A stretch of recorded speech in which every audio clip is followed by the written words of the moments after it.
Birlik Partisi Genel Başkanı Mustafa Destici, 2018 yılındaki gelişmeleri değerlendirdi. Bu dönemde Doğu Türkistan halkının kültürel soykırım ve asimilasyona maruz kaldığını vurgulayan Destici, 2019 yılının Doğu Türkistan için hak yılı, adalet yılı, özgürlük yılı olmasını dilerim. Kalplerimiz her daim onlarla atıyor. Büyük Birlik Partisi olarak onlarla nefes aldığımızı, onlarla yaşadığımızı belirtmek istiyorum dedi.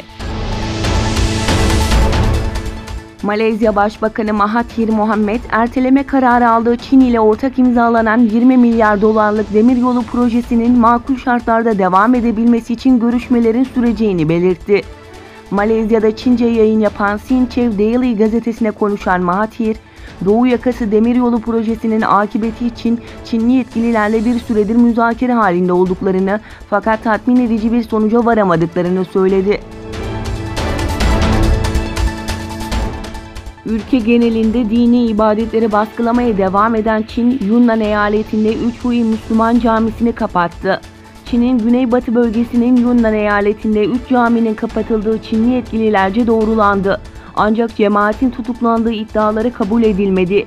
Waishan Bölgesi Propaganda Bürosu, illegal ibadet yapılması sebebiyle camilerin kapatılarak gerekli tedbirlerin alındığını söyledi. Çinli Amiral Liu Yuan, Çin'in bir Amerikan uçak gemisi taşıyıcısını batırmasının uçak gemisinde görevli 5000 kişinin ölümüne yol açabileceğini, ikisinin batırılması durumunda ise bu sayının 10.000'e çıkabileceğini söyledi. Çinli Amiral Liu Yuan, ABD ile Güney Çin Denizi'ndeki anlaşmazlığa, Çin'in 2 Amerikan uçak gemisi taşıyıcısını batırarak son verebileceğini, ancak bunun 10.000 kişinin ölümüne mal olabileceği uyarısını yaptı. Çin, komşu ülkeler arasındaki savunma anlaşması kapsamında Pakistan'a ihraç edilecek ileri teknoloji donanımlı bir savaş gemisi inşa etmeye başladı. China Daily'nin devlet gemi inşaat şirketi Corp'tan alıntılayarak yaptığı habere göre, geminin inşaatının Şangay'daki bir tersanede başladığı ve Çin'in en gelişmiş savaş gemisinin bir versiyonu olduğu bildirildi.